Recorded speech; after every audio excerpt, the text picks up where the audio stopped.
whose idea to pick up this DC-3 and put it on floats? Do you remember who that was? Well, I think it was me more than anybody. And then the other guys agreed to do it. Okay. We're float playing crazies, you know. Well, I can understand that. How'd you know the floats were available someplace? Jay Fry. Ah. Jay didn't know exactly where, but the guy had talked to him. I don't know, it might have been a year or 8 months previously, tried to sell them, and they weren't interested in them, and I don't know, maybe I think that Jay is actually probably how we even get talking about this whole thing. I think Jay was up, and he said, well, we were thinking about it, but, you know, we've decided not to do it. I don't know, we had some idea we could do something with it, and at that time, of course, our businesses were all booming, and things were pretty good, and that's kind of how it went. And I went to Texas. I remember going to Texas and looking for the floats and found them behind the machine shop, you know, just kind of setting up right there. And then I met the guy that bought them. He actually bought, I think, around 13 or 14 sets of them, and he melted them down for the aluminum after the war. Oh, wow. He kept one set to make a catamaran out of. Well, how about... Melted all the struts off. How about... Didn't Lou... we go with the floats. Didn't Lou Hilton get involved? Oh, yeah, Louis, we need to partner. So Herman Bayerdorfer and Louis Hilton and Dad and me were the 4 partners. So. Okay. Who went down and bought the floats back? I did, with 2 tractor trailers. I hired 2 tractor trailers. We actually hired 1 tractor trailer and get down there, and we couldn't fit both floats on it, so I had to hire another tractor trailer, just having no idea of the size of the damn things, you know? Oh, sure. Yeah. So we ended up with another tractor trailer. So some friends of mine, Otis Gray, remember he flew for the forestry? Otis was a truck driver too. Okay. Oh, yeah. Otis Gray. He worked for us for several years, but then he finished his career with the Maine Forest Service. So him and a friend of his drove the truck home. I came back with Otis anyways, and maybe Smiley, the other guy's name was. I'd never driven in the big trucks and gone to those truck stops. You know, they're quite interesting. All right, now you got the floats back here to Maine, and where'd the airplane come from? We picked that up in Wichita Falls, Texas. How'd you find it? I hired a guy. Well, we were looking for a C-47. This was a C-53, of course. And at the time, we were just looking everywhere. First, we looked all over the world for one that had been on floats, thinking that it had float fittings still on it. But everyone we found, and they'd all been removed and everything. So we didn't want to spend all this money and have another airplane available, you know, to be put on floats. Or if there were any other floats out there, we wanted to pretty much know before we started the project. So we tracked all the planes by serial number all over the place and found where several of them were set in one. I think there was 2 in the Philippines. There was 2 down in Puerto Rico, and there was 1 or 2 that crashed. So we checked them all out. I went to Puerto Rico, and the Philippine ones, we had somebody look at them over there, and all the fittings were removed after the military was done with them. They took them off so they could put them back in a normal category, I guess, and lighten them up. You know, that stuff weighed quite a bit. So anyways, we couldn't find any, so then we found the C-53, which we wanted because it was lighter than a C-47. It had wooden floors instead of metal floors.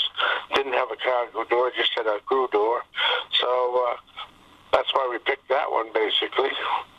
And it was a Coors Beer executive. It was painted up for Coors Beer, but then they never took it, I guess. And we bought it. I hired people in Wichita Falls to do do an annual inspection on it, and that was a disaster. We went out to pick it up, and it wouldn't start even. I had to take a starter off and rebuild it before I even get in the airplane to go anywhere to get the engines to start. And then we also found major problems with the rudder system and stuff like that. But I hired an old World War II pilot. I can't think of his name now. To fly back with me in it because I hadn't been typed yet. And we flew from Wichita Falls back to Greenville. Actually, Bangor. Jesus. What happened in Bangor? Well, we left it there to have radio work and a bunch of other stuff done, but we went to Bangor. I don't know if we had an issue. We had several issues. I don't remember why we stopped at Bangor, but I do remember it was freezing rain and sleet, and the plane was just covered with ice when we were landing in Bangor. Yeah. The thing hadn't flown in I don't know how many years before we took off out of Wichita Falls. But anyways, I found out you don't hire an old retired military pilot to fly your airplane home. I ended up doing more flying than he did. Well, they can't hear, they can't see, and they can't quite remember. And he was a hell of a nice... Will Ketchum, I think was his name. He was a pretty well-known pilot around Maine. Okay. But, I've done this twice now. I forget people get old. They forget things, Well, I'm there, and I'm forgetting things. He was really funny because the instrumentation in that airplane, the horizon to the DG were separated quite wide, and the horizon was way up, I think, in the corner, and the DG was in another area, and we get into some IFR, and he couldn't see very good, so I ended up flying it from the co-pilot seat most of the time, I was only, I don't know, in the 80s, 40 maybe? I don't know. Now, when you get it back, 55, so. When you get it back to Greenville, what was the first thing? What we were initially going to do with it, Greenville, was start a little ferry service from Boston to Greenville. We had a lot of customers coming out of Boston, and but we dealt with the FAA, and it was right when all the new guys were coming in. We had brochures made and everything to bring people up, like in executive seating and the DC-3 for the weekends, and then fly them back on to Sunday. And by the time we got done fighting the FAA and the cost of insurance was crazy, we said, well, we're going on floats. So that's when I went out and found the floats. So I got the DC-3 a few years ahead of the floats. I think 2 years ahead of the floats. I can't really remember if it was 2 years ahead or what, and that's how that all came about, I think. Been a long time, we've had that. I think we've owned that thing 32 years. Yeah, I remember being up for the fly-in. Now, what'd you do about struts and fittings and things for the airplane? Where'd you go to get that? Ito built the struts, and they didn't have the materials that they had originally been built out of, so they squished tubular material so that, it was kind of like, I don't know, oblong, and stress tested, and took them about 8 months to build all the parts, maybe even a year. And then at Fall River Tool and Die, built a lot of the, almost all the fuselage fittings, which were hundreds of pieces, unbelievable, and jigs so that when I got ready to put the rear fittings onto the fuselage, I had one jig that was exact to fit the fuselage to drill the holes. The jig alone cost us $21,000. It took them I don't know how long just to make the jig. And then we had other tool shops all up and down the East Coast built us parts, bolts. All the bolts were handmade, one at a time, special bolts. Fittings that go in the gear wells. I think Ito built the float fittings that went in the gear wells too to attach the fittings, but it went on and on and on and on. It got very, very expensive. I'm pretty sure we spent close to $600,000 putting it on floats. Oy. Back then, that was a lot of money. Well, yeah, it still is, come think of it. At least for me it is. Well, I don't know. It goes out around here pretty fast nowadays. But I can't remember the exact amount, but it was a lot. I think just the Edo strut part they did was, I'm going to say, this must have been damn near $120,000. I can't remember. I just can't remember now, but it was a lot of money. Yeah, I remember when flying it with you in the aircraft, you had a hard time getting it going up at Greenville. Now, after you flew it for the fly-in, I know you worked all night one night to try to get an engine problem resolved. Do you recall what that was? No, I think, I don't know if that's one that just had a bad cylinder, but we had a couple bad cranks. I don't know. We changed several engines. We're changing one right now, actually. Just had it overhauled. It's just in Dallas, Texas right now. Wow. So why are you doing that? Is the airplane going to be used? Oh, yeah. It's going back on floats in July.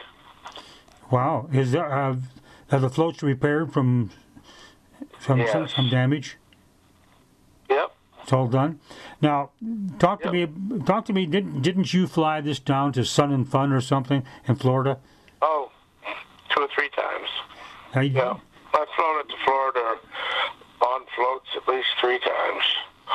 And I probably got, I don't know, I want to say I had 150 hours on floats in that thing or something over the years. Now, I was the only one that was typed to fly it, pretty much. Now you had a. I've never seen it outside flown. I've always been in every flight it's ever been in. Okay. On floats, yeah. Well, you had a landing gear problem. You had to land in the water with one set of gear down. Is that correct? Yeah, well, the right main was down. I couldn't get it up. It actually froze in position and broke off the actuator. So we went and flew around, and we tried to make our mind up whether to land on the ground or go to Bangor or water. And then we finally said, well, I think we'll go for the water. And that's what we did, and damn near flipped it over. Did it I go still up? remember that. I remember looking at the guy sitting in the jump seat, and he wasn't strapped down properly. And when that thing started to dig in, he was like up in the ceiling, because of the G-forces, and that thing stopped. And I also remember that was the last time we ever flew it that we didn't have a cooler with beer in the back. So that's a long taxi back to Greenville from Squaw Point. Where's Squaw Point's on Moosehead Lake? All right, we did it right out front of Louis' camp where he lived. Remember that place? Yes, I did. Okay. Yeah, it's beautiful. Yeah. Well, we talked about it. We didn't know where we wanted to do it, but in the end, we did it there because it was deep water out front, and of course we knew it was near Louis' land. So if we had to pull it up on land, we had a place to leave it. We didn't want to do it down by population, like down by town, because if it swerved or dove into somebody, just less traffic and everything. Yeah. Yeah. Now, didn't you take the airplane down to South America or something? Which one? I took the Beaver down there. I thought you took the DC-3 down there. No. No. I took the Beaver to South America. Oh, okay. I did a RJ Reynolds commercial down in Angel Falls, Canaima. What was the reason to take it down there? Well, the Camel Man was doing a shot. We were doing it with him. He was making believe because he was working on the airplane, and picture of the plane with him in it, and smoking Camel cigarettes. That's before the Camel came out. Okay, all right. It was actually the last shoot. I think it was the last shoot of an actor doing cigarettes before they came to the commercial. I mean, what am I saying? So they came out with that Camel, like the cartoon. Yes. Yeah. Because I was supposed to go to Panama the next year, but then they overthrew whatever his name was there, and things were too much turmoil, so I didn't go there. And they switched over to the Camel deal. Now, when you were flying the DC-3, did that go any place else besides Sun and Fun in Florida? Well, we flew different places, but around different lakes and ponds and out of state, different places and stuff. But you know.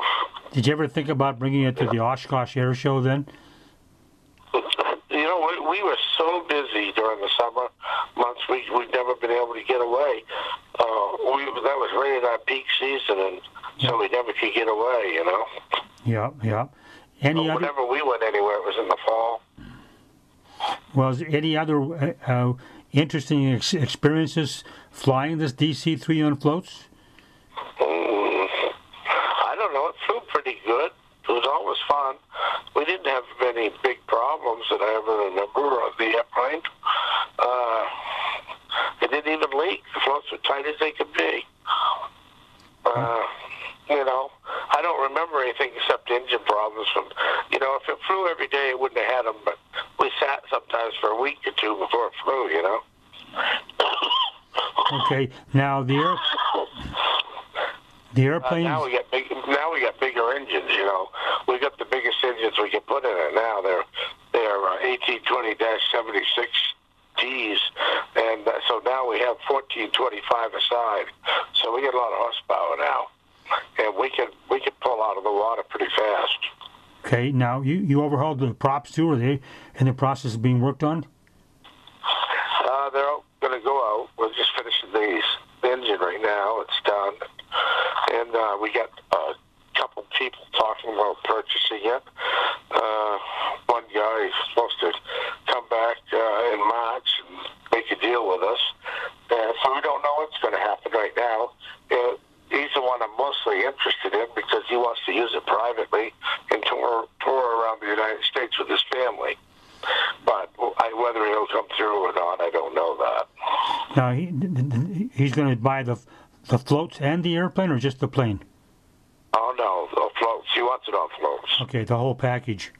Well, yeah, he's all excited. He said he's wanted it for years. He invented something. He hasn't told me what it is, but it's supposed to be already sold, and he's just waiting to get his money, and then he's going to come up and buy it. That's what he tells me. Now, if he buys it, and you put the whole package together, put the floats back on, then he has to get dual from you, and then signed off, and who would give him a check ride? I don't know if he, you know, I would probably fly in the airplane, but he'd probably get his type rating, I would assume, on a wheel plane DC-3, and then he would go get his twin C rating with somebody, and then he would come for, you know, dual after that, because he'd be legal to fly at multi-engine C. Yeah. So probably I would assume Rodney and I would be the ones checking him out. I assume that we actually may be with him some, you know, until he gets used to the airplane. And so, but, you know, these people don't understand the size of this airplane until you get up to it and stuff, and what's involved in having an airplane like that to go just fly around in, you know. It's really, you know, quite a bit to it, and I don't know if this guy really knows what he's doing, but I haven't asked him all the way yet. Yeah, well, if he could bring it to some air shows, that would be a fun thing to do, Oshkosh and whatever. Well, yeah. He plans on flying it, he said, you know, all over the United States and stuff. So we'll see. He's actually a perfect one because he doesn't care if it's experimental or not. You know, he'll just make his kids crew members and stuff. It's always something that you can make them do, you know, on the airplane. And then we have another guy that Chris wants it, but he's trying to do a contract with, I don't know, a whole bunch of people in California. He's been working on it for almost a year, and I don't know if he's having any luck or not. He wanted to have that one on floats and 4 others to do some kind of NASCAR and football thing, I don't know what, and a little flying museum with NASA. Now, how far along he is, I don't know, because I haven't talked to him for a month or so. But he's been working on it for about a year. He has one DC-3 going already. Basler's working on it. But, you know, he tried to get the blueprints from us with no money. He said, no, I'm not going to give you any blueprints. I'm not going to give you anything without money, you know? Yeah. No, anyways, didn't the Air Museum in Florida, Fantasy of Flight, didn't he want to buy that airplane? Fantasy of Flight in Florida Museum? No, we talked a long time ago. Bath Bassler wanted it years ago. I sat right next to Mr. Bassler, and he said, I'll own that airplane. He says, I'm the DC-3 king. And I said, well, buy it here at the auction today. He only went to $450,000 or so at the auction. I can't even remember now. And then he took off to Europe to do some photo work with their airplane that they'd modified, and I believe he was in an Aztec. They were taking photos, and they got sucked up in belly, and they hit each other, and he got killed. The plane crashed over in Europe. So that was the end of that. I don't even know who's running Bassler these days. Well, but the museum in Florida, Fantasy of Flight, I can't remember the guy's name. I thought he won. Yeah. I talked to him quite a bit. I'm having a mental break. I can't think of who he is right now, but I talked to him a year ago. But he's trying to, I don't know, are they running that anymore? I heard he shut it down, but I don't know if that's correct information. Kermit Wheat. That's it. That's the name. Yep. Yeah, I know him pretty well. I've been to several things with him and stuff, and I don't know. He bought the big flying boat. I thought that he ought to buy the DC-3 to set next to it. Yep. Yeah. Now, do you find the airplane easy to fly on floats compared to the Beaver and the other planes you've flown? Well, it doesn't have a hydraulic assist on the ailerons and rudders, so you work to fly that airplane. If you're in cruise, there's a lot of aileron there and a lot of rudder. So, when you're turning, you're using rudder and stick pretty hard, so you can be pretty wore out at the end of the day flying that baby. But as far as does it fly nice? Yes. Trims up. You don't have to touch the controls, and we find the best cruises at 6,500 to 12,000 feet because we can kick butt with that one, the blower, Up at altitude, we do 145 knots, at 12,000 feet or so. And down low, because it's such a massive airplane, you only get about 130 miles an hour, roughly down low. But you get up high with that blower and you get that air thin, you surely start cruising, We go to Florida 8 hours usually. 8 hours to Florida in that? Yeah, at altitude if the winds are right. Yeah, that thing would kick right along. How often do you have to stop for fuel? We haul 840 gallons on board, so we had one stop usually. One stop to Florida, okay. Usually we'd stop, probably most of the time in the Carolinas or Myrtle Beach or something like that, At one of the airports, you don't go to the water, you go to an airport. Only because it's convenient. Yeah, sure. Yeah. You're always thinking about problems, If you go to water, if you have a problem, then it's a lot harder to fix it. Yep, no one's there to help you. No, that's right. And there may not be any place to get down to the water. Well, has there been any other exciting moments when flying the DC-3 on floats besides the landing? I never had a scare that I can think of that airplane. We blew engines and had engine fires and stuff like that. In flight? They went out. You had all this happen in flight? Oh, yeah. We'd break a rod, oil come out all over the sides of the fuselage. And I remember one time we were over Lakeland, Florida, at about 6,000 feet. We were actually going to Kermit's. And Herman was in the co-pilot seat. I was flying it. And the kids were in the back. And we were, I don't know, whatever I said, 3,000 to 4,000 feet. And the Lakeland Tower called us, and we answered them. And they said, "Hey, you're trailing smoke about 2 or 3 miles." And I went, "We are." Plane was running for it. Anyway, so I looked out my side. My engine looked fine, and so I said, "Herman, look out your side. See what it looks like." He looked outside. He went, "Oh shit!" He said there was oil. And so I said, "Well, get up, get in the back, see how bad it is." He got up and they went in the back, and the kids were sleeping. You couldn't even see out the windows. It was dark as it could be, and we were throwing gallons and gallons of oil out. But we made it into Kermit's. When we landed, we started with 39 gallons of oil. I think we had a gallon in it when we got on the ground. We had broke off an oil line almost a half-inch St. Alphabet. And so what a mess that was. You know, we're at the museum and there's oil all over the place. It was a disaster. We cleaned half the night that night. What happened to get rid of it? What happened when you had the engine fire? Where was that at? That was up in Greenville. It was we blew a cylinder, either cylinder head or intake system off. So, you know, it was only on fire shortly. It went out. It was, you know, we lost a lot of oil and everything, gallons and gallons and stuff. And then I just went back to the base, you know, after that. Now, you were flying when the fire started on the engine? Oh, yeah, that's when it blew up in the air, yeah.